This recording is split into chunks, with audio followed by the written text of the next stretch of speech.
in headphones and look professional. I had no idea what I was doing, and it worked. How are you? I'm good. I just came home from a long day of teaching and my headache started to go down. Oh I'm not going to no. get through the podcast as smoothly as possible. Ah, and yet here you are still persevering. I would have probably canceled if I had a headache. That's what a sissy I am. But it was But really bad. It was like really was bad. It it? was really bad earlier. I looked Yeah. at the weather, up and down, with the temperature, with the wind, with the cold, with the warm. Yeah. And I'm a high school teacher. To all Oh my home wow. students, just like drive me crazy. Almost Yeah. every day. Today was another day. I was like, nope, I'm not Nope. having it. Took a migraine pill an hour ago. Now you're gone. I'm gonna have my chat with Adam, and Right I'm gonna on. chill. And here we are. What do you teach a specific grade or a specific subject in high school? Well, I started teaching about 10 years ago, and I Wow. started off at elementary. So I was at K through 8 at that school in Mississippi.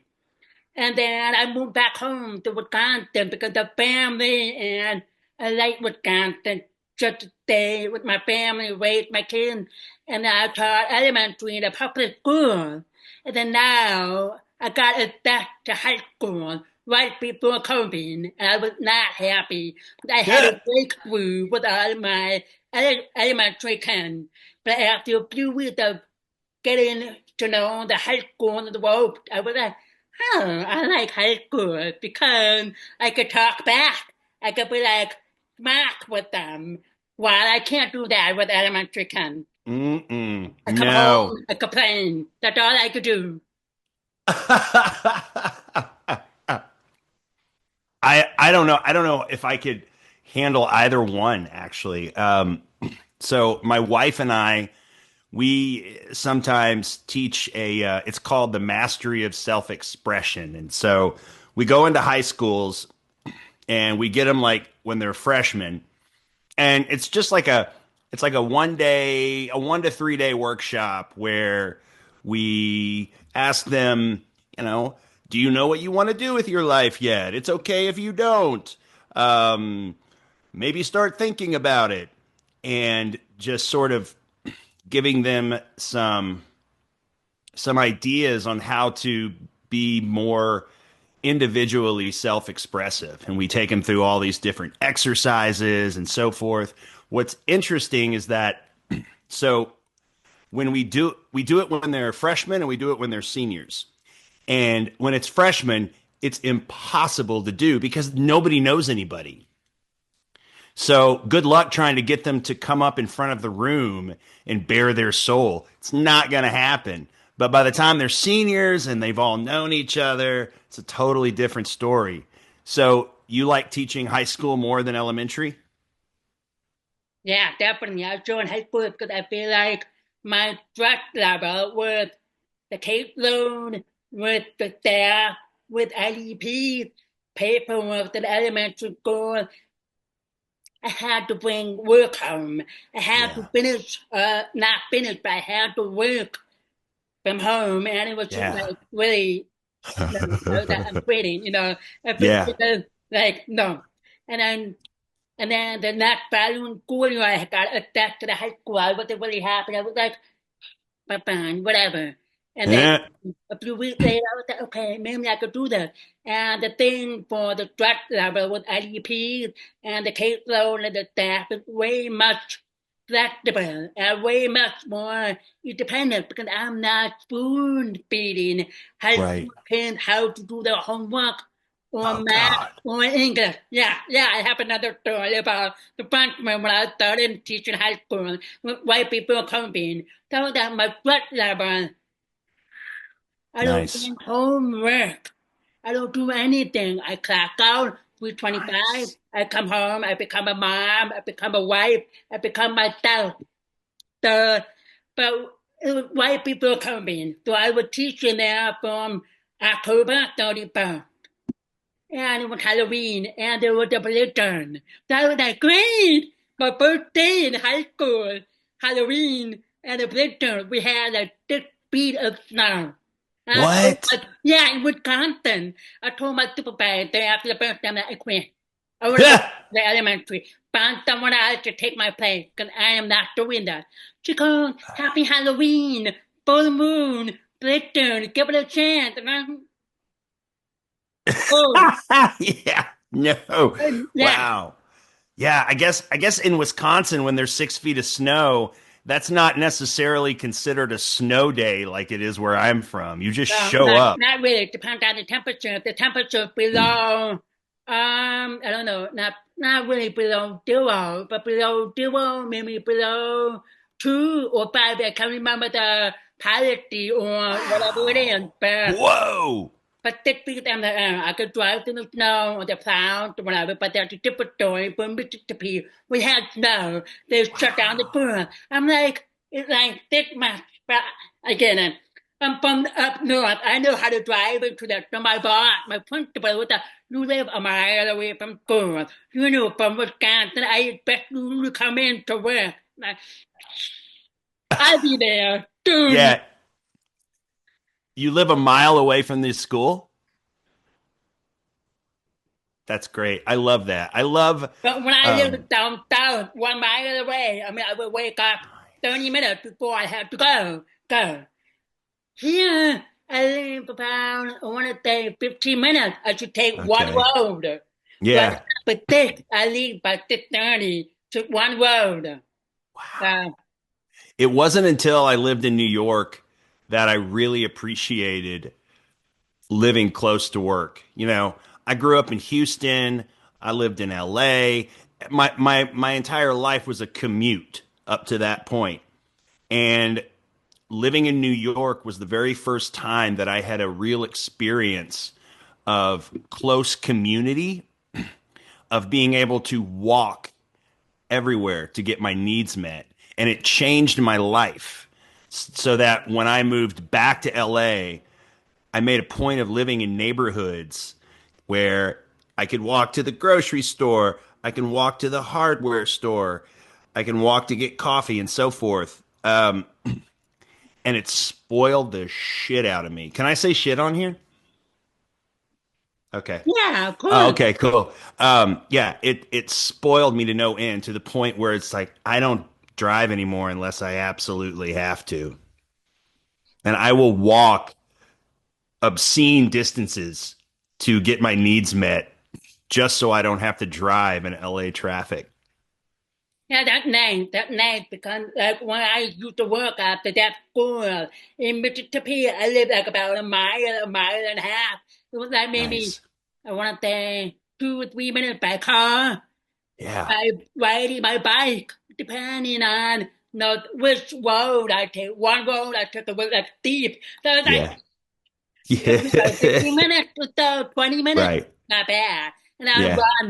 I would run to work, run to campus a few times, work up to Wow. run home. That's But here awesome. I have to drive. I have to drive. There's no way Yeah.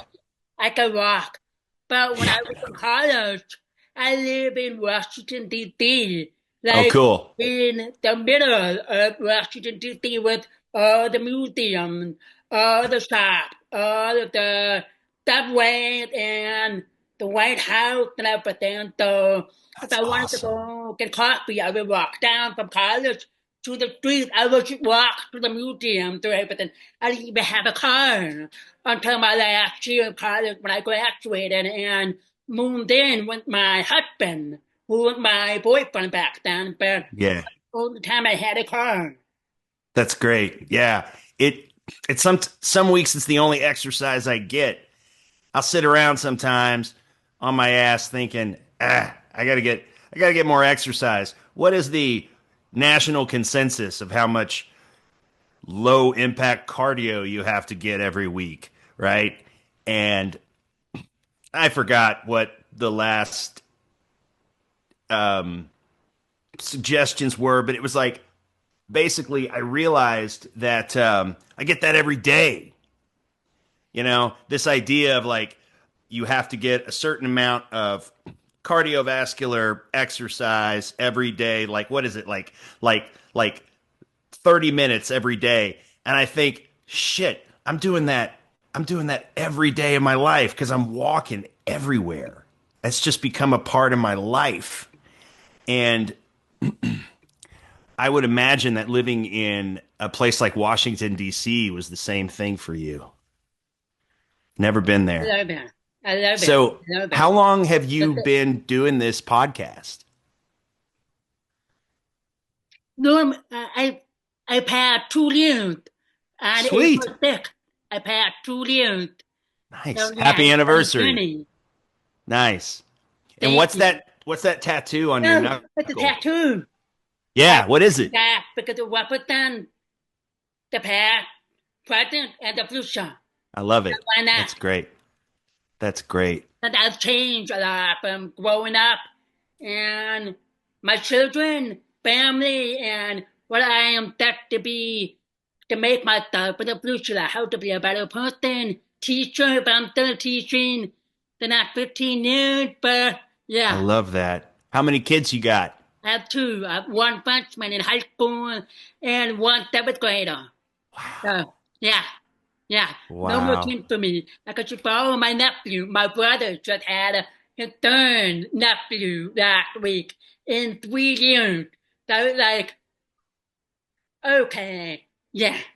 So I will Yeah. see them this weekend for Easter because I cannot do anything this week. I am busy with my podcast, busy with my own family, With your busy with my life. book, busy with work. So I was like, Easter. My sister-in-law was Nice. like, please come. I'm like, I come home from work at 4. I don't want to drive almost an hour just to see the Hell or no. I don't know. Hell. So you will kick me out. So I think you eat that.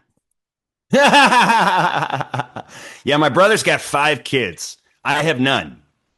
So we live very, very different lives. So I have no idea what it's like to be a parent. And the older I get, the more fascinated and the more I admire people who are parents. It's got to be the toughest job on the planet. That and being a school teacher, of course. Yeah, my son asked me the other day. He was like, why don't you become a teacher at my school? I'm like, I live with you. Hello? No. Yeah, And if right. I were your teacher, you would not like me.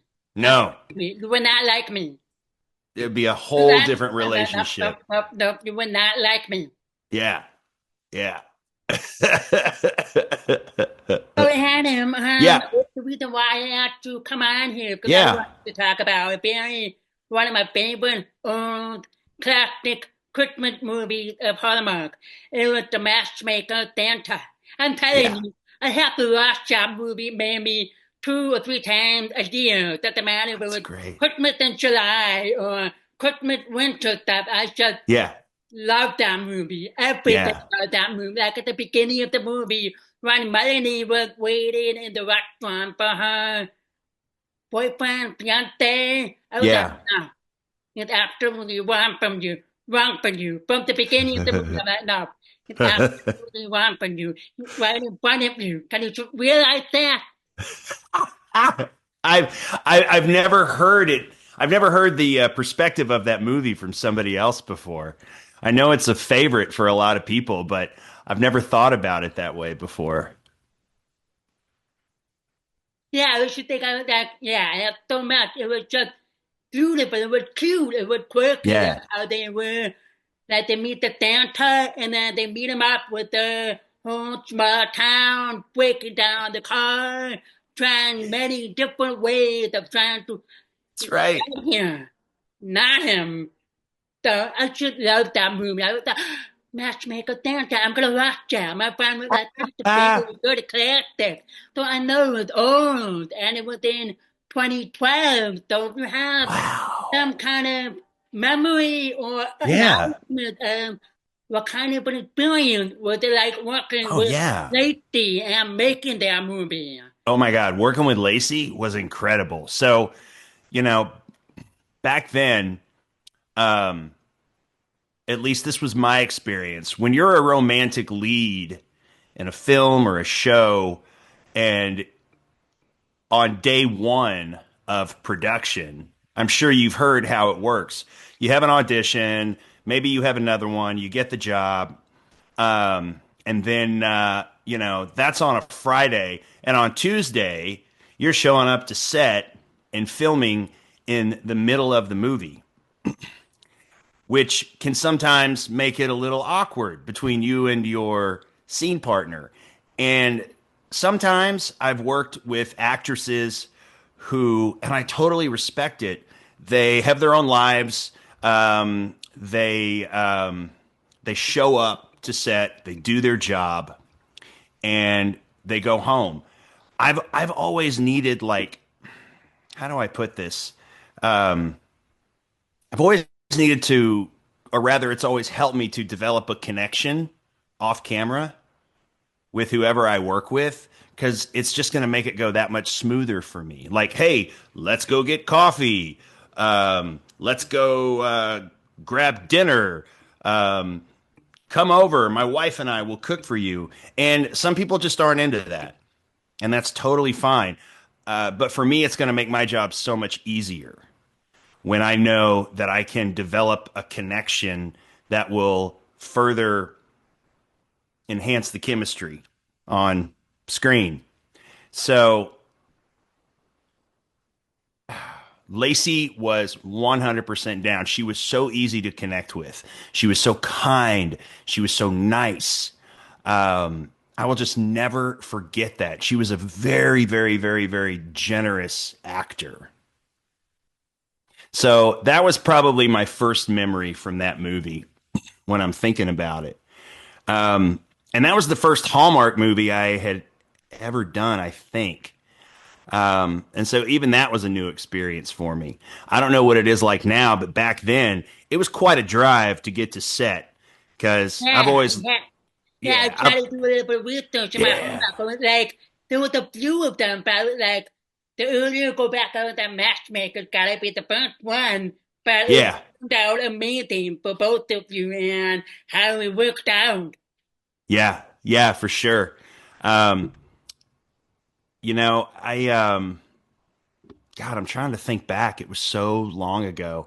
But again, my fondest memory was of Lacey and just how much fun and easy it was to work with her. And then also, I think it was my first experience working with such like heavy hitters of television, like Florence. Oh, I forget her last name. From Brady Bunch, right?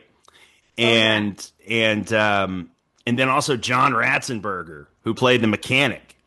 He was great.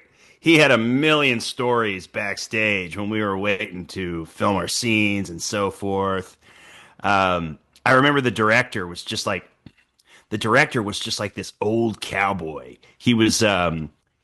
I think he was a retired stuntman who got into directing, and he was a trip. So, and I also think it was the very first time that I ever got cast in a lead in a film. Nice. Yeah. Like I said, it was Yeah, like I have to watch it at some I point love a that. year because it's Aw, good, it's classic, and it's just so good in one way with how the story involved. Every time I watched it, I see a different perspective. I was like, no, that some of the things that life could be right in front of you. I was like, can you not see? It's him, it's not that one. That one is just, you know, want to please his mother and have like a own rekindle with his flame. Oh no.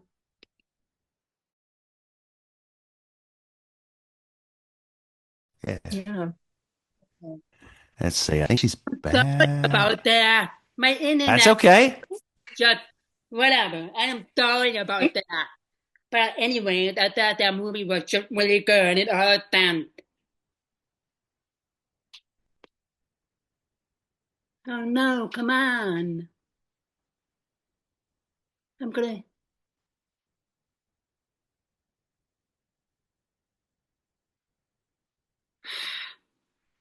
come on. Yeah. Right on. She just texted me. She said, "Tell Okay. Adam I'm sorry." Okay. That's Okay. okay. Yeah, Hey, my internet crazy. Mm. yeah, that's okay. All good. Uh, Hey. no, I don't know where I left off, but I anyway, don't either. no, I really like that movie.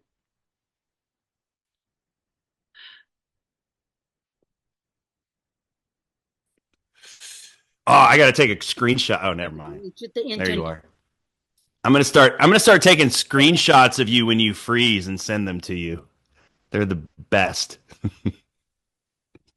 And when the other Hallmark movie was Christmas Kiss too. Yes. I do play that Cooper. Well, I played Yeah, Cooper. that character was just full of, I don't know, life, full Yeah. of, full of himself, I'm gonna say. Yeah. But I like how they transform him working together with Jenna to make Yeah. her dream come true and how he did a Yeah. complete 180. So that was another Christmas movie I also enjoyed. That was a fun role for me because I had never really had a role like that where I could stretch into this sort of cocky, charismatic guy. And I had so much fun with that. Um, and then the director on that, we wound up becoming good friends. I think he lives in Italy now. Kevin was his name. This English guy, Hmm. years in the industry. And yeah, he and I became fast friends, and he wound up directing me in two or three films, actually. Um, but yeah, that was a lot of fun. That was so much fun to film, mainly because Cooper was just a fun guy. Love him or hate him. He was just, he's Like one of those carrots, like guys. all over the place. I was Yeah. like, okay, come on, gotta get through this podcast. Woohoo. So Yeah, let's see. What are some other things about that film that I can remember? It's another one of those where just like everybody in there was so much fun. My favorite part, one of my favorite parts about that movie was that it was a sequel to another movie that I never saw to this day. I think it was the one I was in was either A Christmas Kiss 2 or Another Christmas Kiss, if I'm not mistaken. And the only thing tying it to the first one was this like one elevator scene with the lovely blonde woman. Her name escapes me yeah. at the moment. That was the lead in the first one. That was the only connection. I thought Love that. wait a minute, I'm confused. She's with him. Cooper Oh could have been yeah. her eventually. It was like a really bizarre moment of that movie, but yet I recall that. Yeah, and then the uh, the woman who played my girlfriend in the beginning, I don't think she had ever acted before. If I recall, she was a model, and I was always so impressed with how great she did in that role. And I think that was the first movie I did with.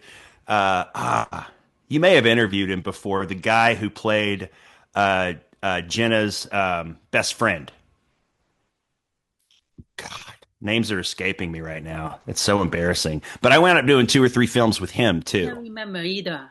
But Yeah, John something. Anyway, it'll come to me. Um, and so yeah, that was just like another one of those great experiences. definitely, I mean, those two were good movies. And Thanks. again, I like how you tried to production and get a production of like a nice die partner, co-worker, and then, you know, Yeah, jump in and get the girl. And Cooper, whatever, my company, I could do whatever I want. And he realized, okay, she's very serious about her job and want to be able to pursue her dream with designing. So I'm gonna like shift and do something good to prove it that I can run the company. So shift like a complete 180 in that movie, which was like, whew, damn, you did your homework. You remember more than I do. The other thing that I remember is Lola Galdini, I think was her name, who played my sister in the movie. She was so much fun. I remember one day I had to give her a ride home. And that was the very first time that I had ever heard of Waze, which is very popular now. But at the time, I had never heard of it. And I remember I was trying to get her Um, home. We were stuck in traffic and we were going in circles. And she said, "Have you heard of Waze?"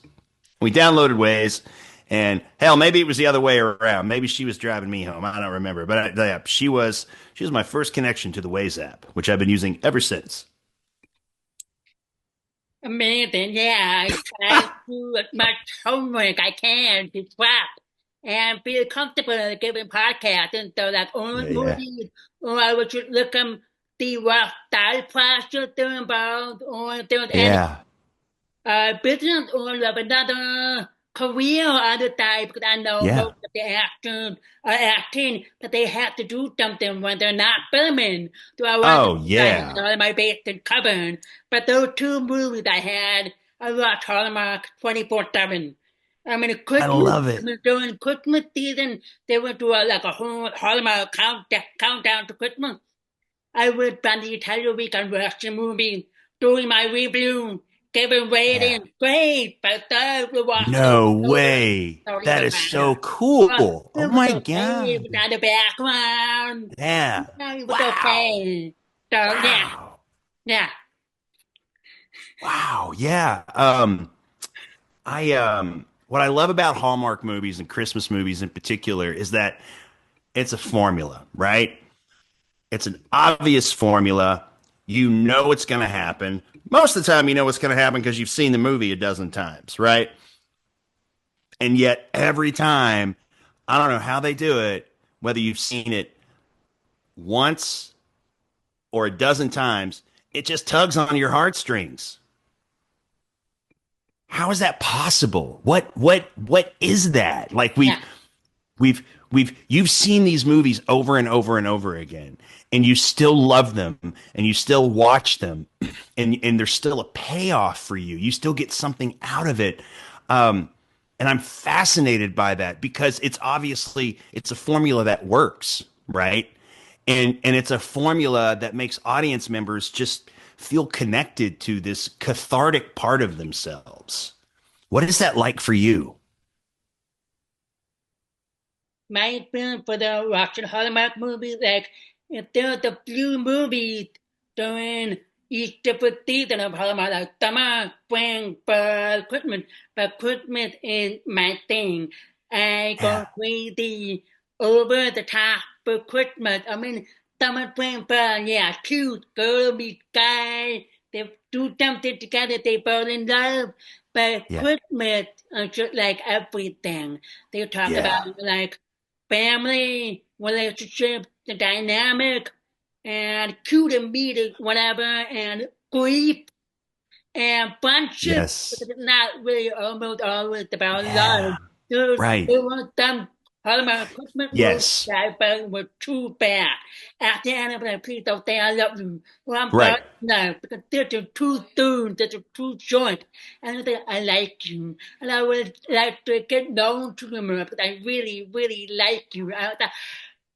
I hope there's a sequel for this one because the sequel will lead to everything. Oh, I Yeah. love you.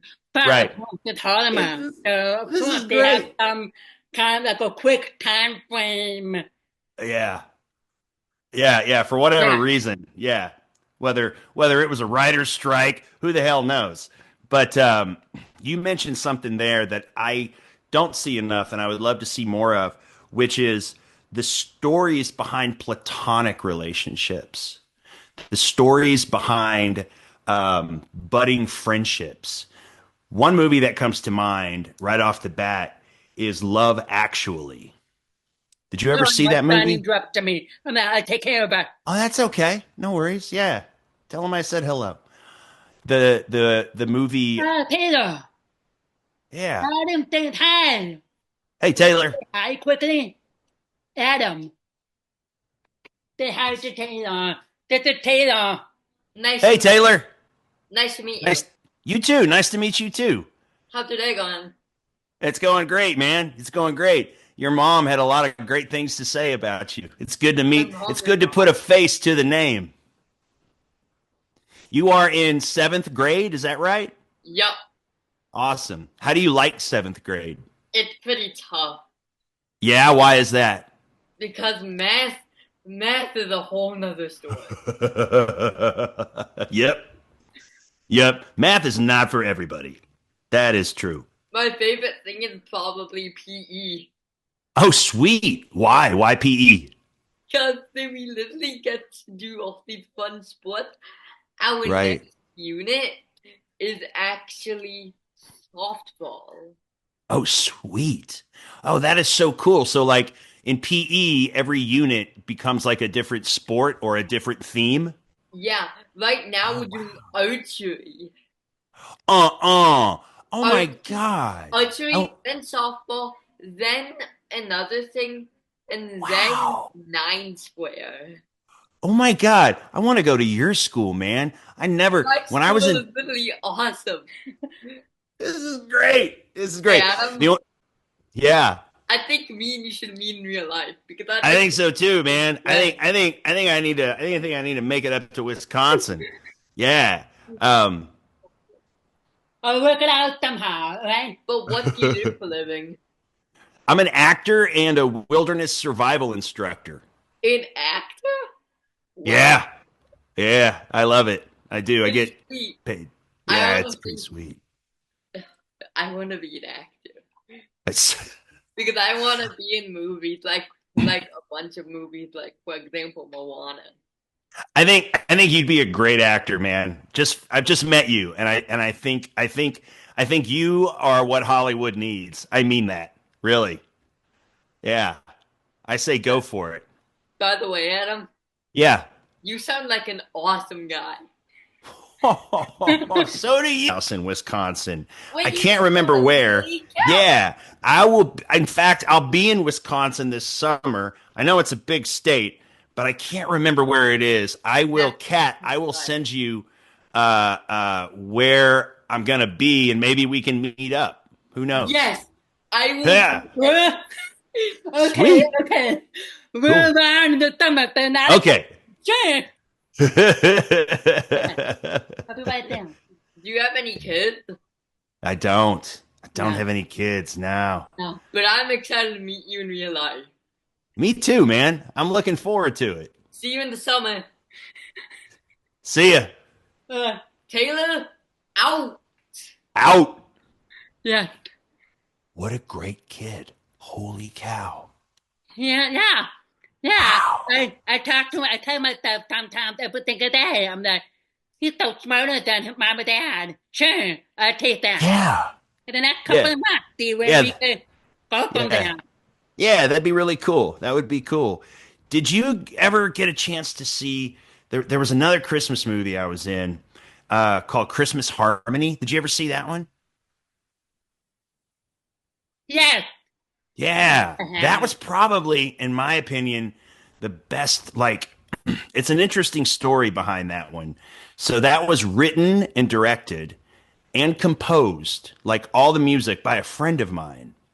She was watching Christmas movies with her family one night over Christmas. She was watching these Christmas movies and she just goes, I bet I could do that. And then she did. She wrote it. She wrote all the music for it, got it made, and sold it to Lifetime, I think. And honestly, out of like all the Christmas movies I've ever done, I think that one's my favorite. What did you think Yeah, of it it? was a really good movie. I have to watch it Yeah, again. yeah, Like, yeah, I've seen sure. that movie that maybe once or twice. But Yeah, now, yeah, yeah. Matchmaker Santa, Christmas Kiss 2. Yeah, man, you got to have your favorites, right? You absolutely have to. Definitely. And let's talk about that, not really new, but that Lifetime movie, Prisoner of Life. That was like a complete different character. I Shoot. know. Yeah. I mean, that movie was just different. Yeah. Yeah, it's hard to Yeah. think about it realistically. I really want to know. if that Yeah. actually happened. Well, yeah. Or people will do that, but like I said, people out there are crazy. They will do crazy things. We're kind of an insane species that way for sure.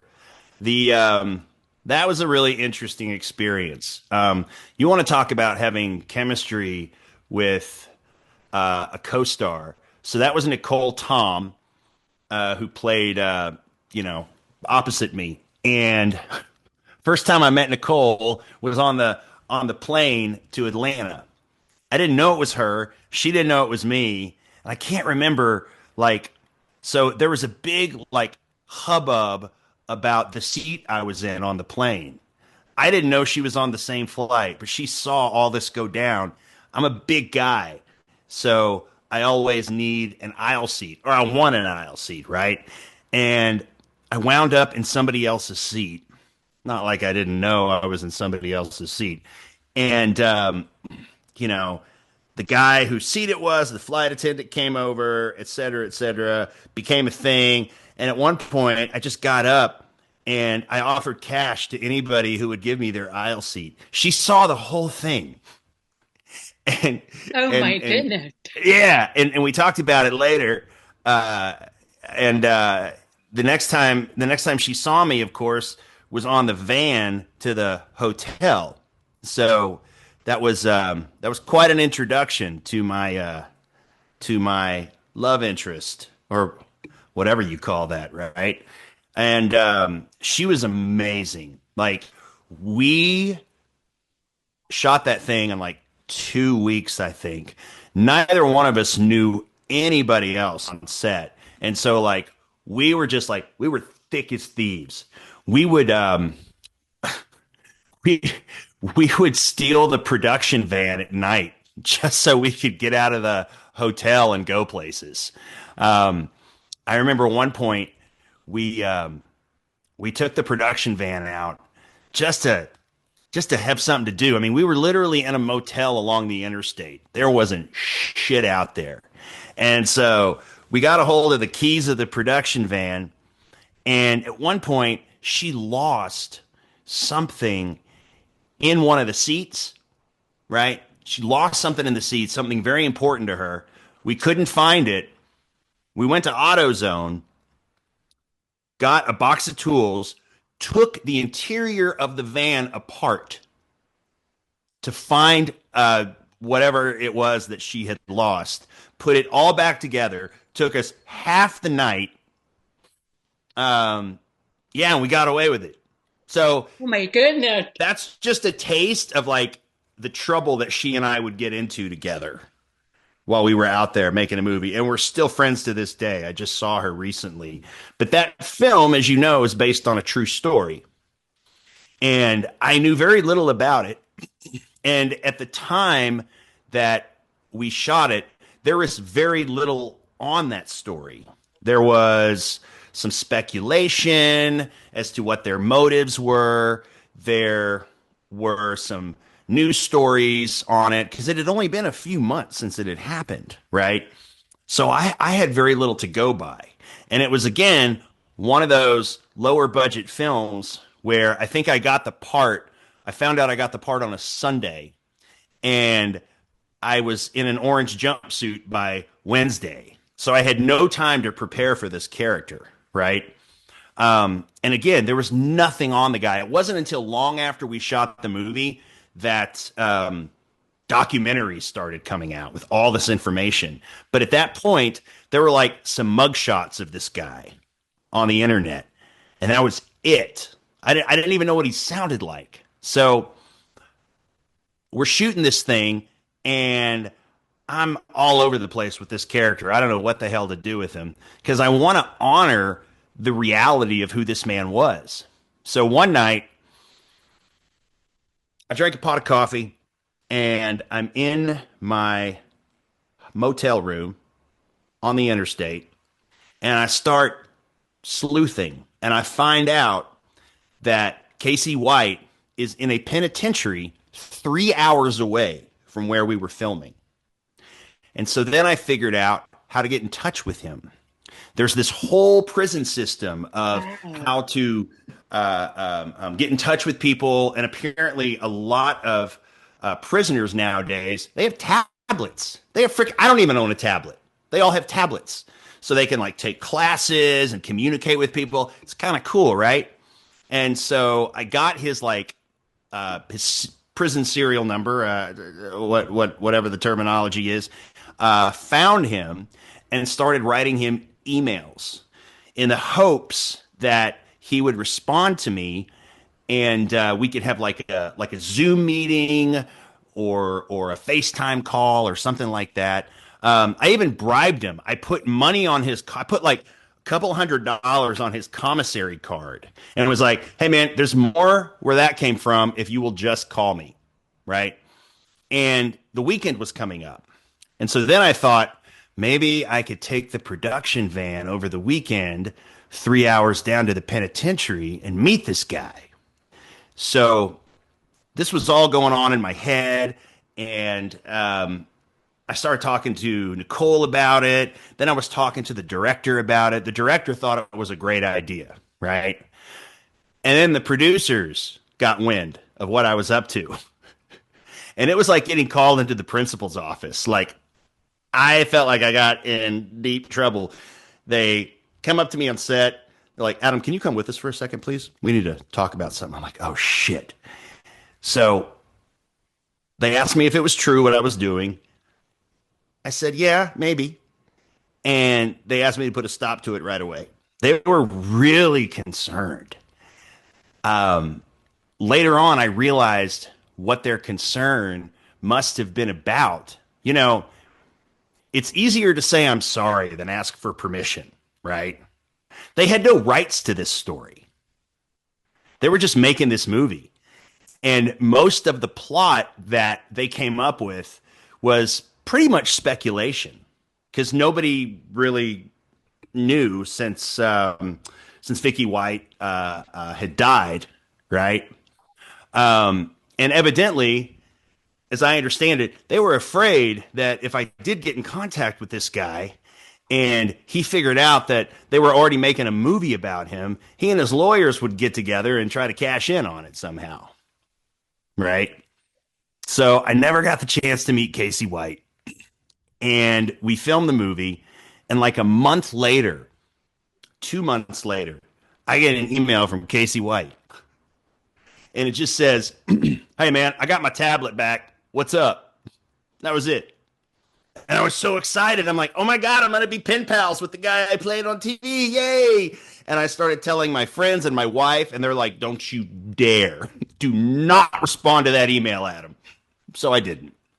Wiser heads prevailed. But again, it wasn't until, I don't know, man, like a year after we shot that film, it was kind of like oh, now you tell me kind of feeling, because all this information was coming out, all these videos, and I never got a chance to learn how the guy talks, learn how the guy walks, learn any of his motivation. I just had to come up with it all on the fly, right? So that was that film. Yeah, because when I was watching that film, like I like to get like the movie, the reality. I was like, that based on a true story. Oh no, not based on a true story. I was like do research. I was like, oh wow, I can't believe that happened. And like you said, you shot that movie in 2 weeks without almost a plan, no plan, There was no no plan. background knowledge on the characters or the development until later. So that they come like, how do you guys pull it off? I'm like, yeah, you pulled it off. It was a good movie, but it wasn't good enough, because I felt there was a little bit of a disconnect on my. Oh, yeah, Nah, totally. nah. I couldn't Oh, yeah. like really figure out the movie. Like some pieces were missing. Oh, for Overall, sure. I was Absolutely. impressed how it played out. But like you Mhm. said, you had no background knowledge, no story, no sense of character. The Mm-mm. first thing to realize, the cop who played Nicole Yeah. and Casey, until what, a month later or a year later, you get a rap sheet. Yeah. Oh, well, we could Right. have made a better movie. Yes, absolutely. So curious about that kind of movie, whether it's a Hallmark movie or a Lifetime movie or just like a movie you're trying to low budget, meaning like no knowledge, no nothing, no prep, no Mm-mm. anything to make the movie. Yep. Yep. I will never know why movies like that get made. And God, I hate to diss it. Like on one hand, I get it, right? Somebody somewhere sees an opportunity to capitalize on a story, or maybe they find it interesting.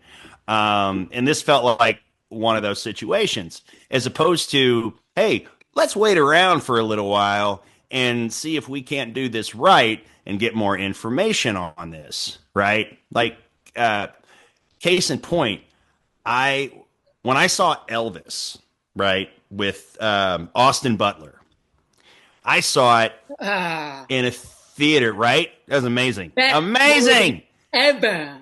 Well, Best movie. yes, Austin Butler was there that night, and there was a Q&A after the film. And at one point, he said, well, I had 3 years to work on this movie. So I Yeah. had a year of prep, and then it took us 2 years to make it. And I'm thinking, well, yeah, man, if I had 3 years, I'd be a genius too. When you work on that, I mean, who knows, right? Argumentatively. But when you work on that level with that kind of budget and you have the time and you have the resources, I'm thinking like what a treat that must be. What a treat to just fully immerse yourself in a biographical character like that. Cuz yeah, he did an amazing job, I felt like. And it just sort of juxtaposes, $20 million versus $750,000, right? And that's just the nature of the beast. What are you gonna do? Yeah. Yeah, I mean, when I saw that movie, Albert, because my friend recommended, she's a huge Albert fan and a huge Butler fan. So Yeah. I was like, okay, well, I mean, compared to the other Albert movies, Oh, like sure. Oh, yeah. Albert, wait, what was the one that put that in Albert? I was like, Oh, yeah, I yeah. want to get the story, the back straight. Yes. Tribute to Honor and Austin. 3 years in the making, 3 years to prep. I mean, God, the young Albert born like that. The Yeah, man. middle age Albert born like that. The Yeah. older Albert born like that. And my Yeah. brother watched the end, the last concert. I'm not Oh my watching God. Right? it was the real Albert. Oh No, my, it was it was amazing. Austin. Then later at the end, it was the real one. I was like, oh, I know the difference. But I was like, so that movie was like the top movie. I mean, I would watch it again and again and again. I will. Yes. Just That is a movie I would phenomenal. watch again. I'm not really one to watch movies a second time. That is a movie I would watch over and over for sure. Yeah. Definitely. So yeah, so it's like Casey White, Tubi, $750,000. Elvis, $300 million, whatever the budget was, right? And it really put things into perspective for me when I heard him say that, because I think Casey was the first time that I had ever been cast and worked on a biographical character, right? That all being said, I was grateful to be able to play a villain for a change. I always get cast as nice guys. And this was one of like the first evil roles, if you will, that I got to explore. And the interesting thing about that for me is, as an actor, you got to love your character, and you have to justify everything that character did. So it was a really fascinating experience to figure out, since we didn't have any information, based on the information that I had, why this guy did what he did. Definitely. Yeah. That's Yeah. right. Yeah. But that movie was overall good. But I was just thinking, I was like, but now I see why, after all of that background information and the way he was playing it. But it's just crazy how people would just go with a low budget movie and just get it out there, both into 3 to 5 years of prep and finally make it a movie and Yeah. back off a killer for Yeah. 3 or 4 years straight. I mean, everybody still talked about the Elephant movie today. Oh, sure. Yeah. Yeah. Boz Lerman, I think is the director's name. Just incredible. Yeah. The Matchmaker Santa, we still talk about that today. And we bring it back full circle. So when it comes to acting, do you have a Mhm. favorite character? Not a favorite character role, but the kind of role you feel like you're more preferred? Because I know you done the romantic type, I Mhm. don't know, not murder type, but like criminal type. You have like a favorite or preference? No, I don't. I, I've always been a gun for hire. I've always been an actor that will rise to the challenge, as all actors will. So many of us out here, we're out here to work. So, um, the idea that I would have the luxury of having a preference, and I understand what you're saying, but the idea that I would have the luxury of having a preference of what my career would look like was quickly squashed when I realized what the competition was, and you're lucky to get any job that you get cast in, considering the odds, right? And so that mindset is what shaped my career. That being said, I can tell you the kind of movies and the kind of content that is my favorite and that I would love to explore more in the future if I'm lucky enough. Quirky, funny, with heart. I'm trying to think of a good example right now. The only example I can think of isn't even live action, but did you ever see King of the Hill, the cartoon? Yeah, I've seen that show once so much. Okay. Yeah. Okay. Perfect example of just like, you know, weird, over the top, smart, dry, quirky humor. And yet, at the end of every episode, there was a heartfelt message. It's like 1 minute, you're laughing hysterically over things that you almost feel guilty laughing about.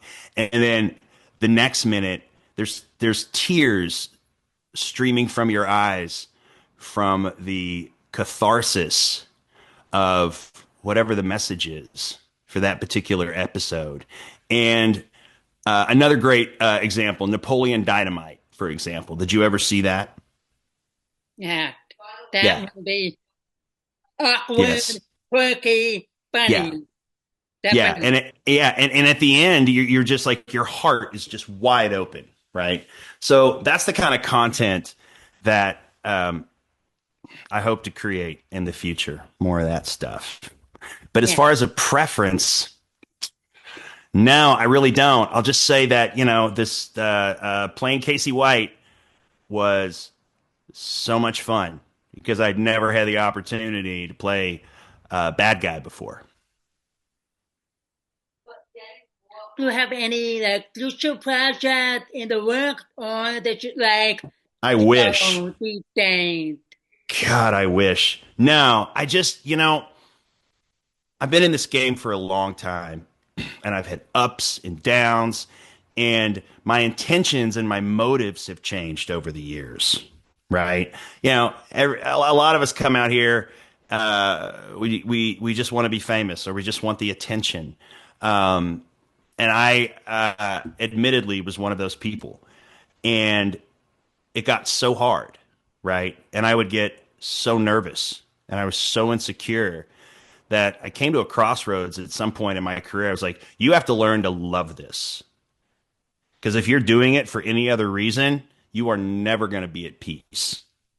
So I learned to love the craft. And nowadays I'm sort of at a place in my life, I have enough resources, more or less.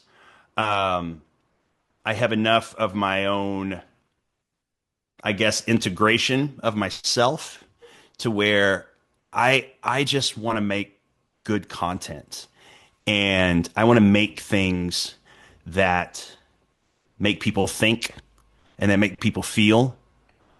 Um, if I get paid, fantastic, right? If I don't, well, maybe we can negotiate.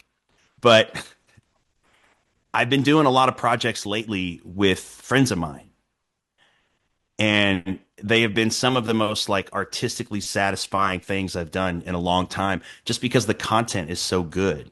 You know, my wife made a movie that came out recently, and it's had a lot of success, and I'm so proud of her. I'm so proud of her that she went from an idea, right? She and her two writing partners went from an idea in their heads to a movie on screen in 200 theaters nationwide. It's incredible. I mean, they achieved the impossible, and it's a good film. It's a very, very, very good film. So hopefully there's going to be more of that in the future for me. It's really these days for me, it's about the quality of the content. Yeah. And you mentioned earlier when we had like a really nice competition with my son Taylor. Yeah, he's You were cool. a wilderness survivor because I know Yeah. the social media was out there helping Hmm. people Yeah. learning about wilderness stuff. So that Yeah. like another passion, Oh another yeah. hobby while you're not in the acting process. So tell me a little bit about your wilderness survivor and how you get come across to it. Yeah, so I've been playing outdoors my whole life. Camping, hunting, fishing. I just sort of grew up like that.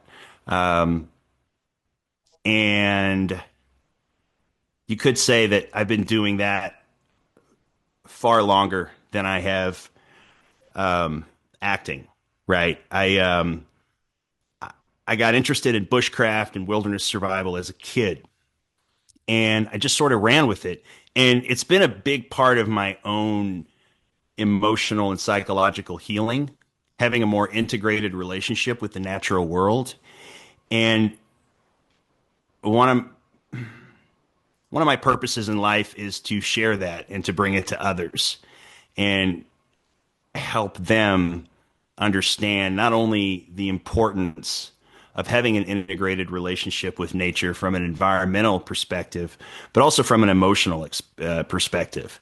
I mean, it's in our DNA, right? And so that, and I basically get paid to play in the woods. So it's like the coolest job ever. But yeah, I've been doing that now for quite a while, and there's two different components to it for me. I'd say one is teaching people the fundamentals of wilderness survival, right? Becoming your own first responder, so to speak. And then the other component is what I've already mentioned, which is the emotional and psychological benefits of having an intimate relationship with nature. And part of getting there is getting comfortable with nature. And part of getting comfortable with nature is learning that you'll be okay out there no matter what, and what to do and how to do it when it needs to be done. Does that make sense? Yeah, definitely. Because yeah, I like Yeah.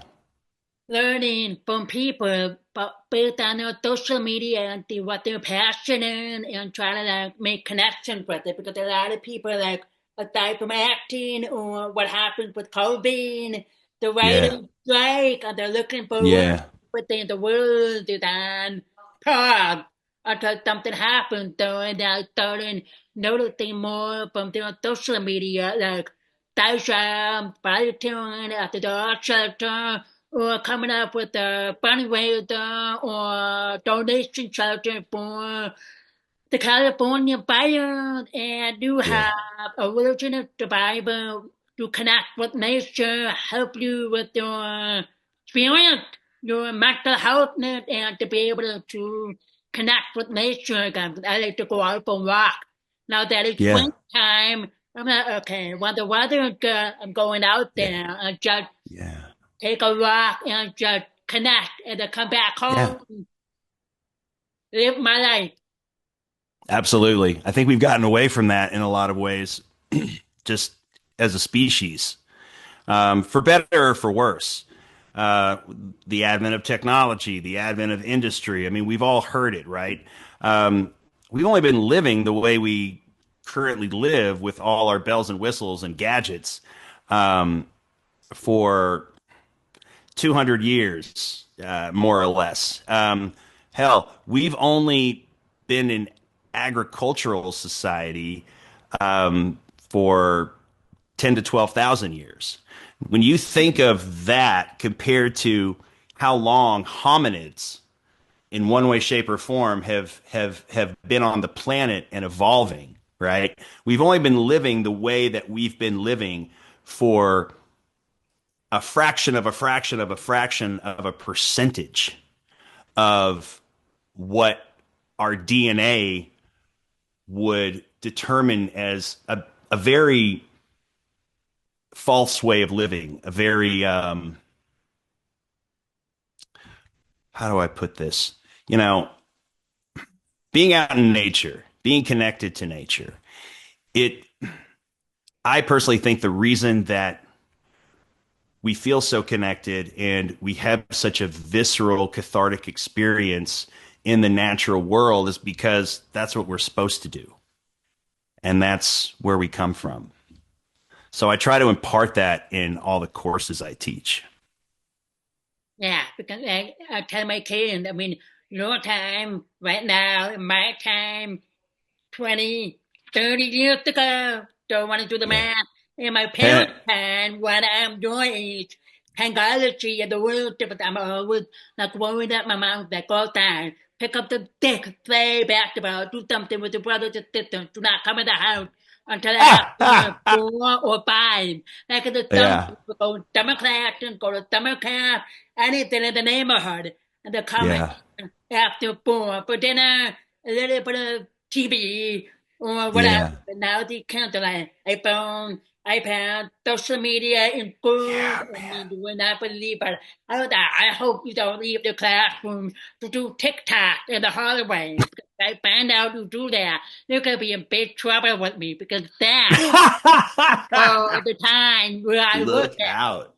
I think kids Yeah. leave in the classroom. I was like, and I'm leaving the classroom to go to my room, and they're doing put the phone by the locker, doing TikTok. I was like, "Oh, you're Man. supposed to be in class. Oh, I'll be going back in a few minutes after I finish the dance.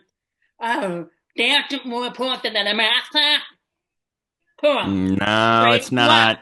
No, No, it's not. like, get back to class. So they have to realize how much technology or social media or television or anything where that's trying to consume our lives. So I have tried to balance that. I know my husband and my kids are like, you come home from work, you watch TV. I was like, yeah, I watch Yeah. Hallmark, I watch TV, just to get away from my daytime job. Sure. Yeah, of course. Of course. Which I think is different from what you're talking about with your students. You know, technology has become an addiction epidemic. I'm guilty of it. We're all guilty of it, right? It's easy to do. And we don't spend enough time outside anymore. Um, Again, I find myself buried in my phone, right? I can go down a YouTube rabbit hole with the best of them. 2 hours will go by like that, right? And it's unfortunate. It's unfortunate. So the more time we can spend just outside, the more time we can spend outside, the better. Got to keep it in perspective. Definitely. Like we were attacked family members in different rooms. I was like, Yeah, right. It's crazy. Yeah. It's crazy. Yeah. We're like as families, we're all in separate rooms, just buried in this thing. It's kind of wild. Yeah. Yep, that's how I communicate with my teenage daughter. Do I? Yeah. What was like for dinner? Yeah. Right? Yeah. Yeah. Yeah, I Yeah. love She's that. upstairs in her Sometimes, room and it's like, like, yeah, I gotta. come out and Yeah. talk to your mother, even though you don't like me most of the time. Oh God. How old is she again? She's the freshman. She's 15, going on Yeah. 16 at the bar. Don't make Yeah. Yeah. I didn't like my parents at that age either. Yeah. They come back around, as you Yeah, know. definitely. College should be needing me for help. Mom, I'm like, how much? How much? Mm-mm. Yep. Whatever. Okay, Adam, I'm going to wrap up this podcast, but I want to give you an opportunity if you have any comments or questions you would like to ask before we close off the Cat Chat podcast. Yeah. What's your dog's name? Mother, I have 2 dogs and 2 cats. You got two One dogs and cat two over cats. there. This one is Yeah. Oreo. She's 9. Oreo. Hi, Oreo, who is 9. You have a beautiful family. I just want to say that. I don't have any questions. I just wanted to say how beautiful your family is. And it was wonderful talking to you. You are so personable and you have a beautiful energy about you. And thank you for sharing it with me. And it was great meeting and getting to know your son too. And I mean it. I really hope I get to meet him this summer. Yeah, definitely. So I appreciate your time and I bet flexibility you. for the podcast. I was like, maybe I should try for Adam, see what happens, because I know it's kind of hard getting celebrities or talent of any kind, actors, Yeah. writers, directors, authors, and make it work. I was like, my friend that was wrong. I'm like, we're gonna have Adam coming out. Good for you. I Woohoo! was like, Oh, that's now. Adam Mayfield, my Ah. matchmaker Santa. So, yeah, It's that's all I can say. I mean, I just that movie is just literally everything for me, for you and I Lacey, love that. and the Santa and everybody in that movie. I could say. I love that. It's been an honor to be here today. It really has. It's been an honor to talk to you. Yeah, I'm trying to get Lacey because she's all busy and everything. So hopefully, in Yeah. the next year or 2 years, eventually I'll have her come on because she's Yeah. phenomenal in all of Yeah, her she is. movies She and is. experience she's been on for Hallmark. So Yeah. see what Yeah. happens. Yeah. I'll put in a good word. All right, thank you. And I'll keep in touch. I'm going to do a little bit of editing on this podcast in a Sure. couple of weeks before I release that. Then I will take Okay. you and give you the link, and I will follow up about summer, like where in Yeah. Wisconsin to meet up. Will do. I love it. Definitely. Well, thank you for your time, Adam. Have a wonderful night. You too. Thank you, Kat. No problem. Take care.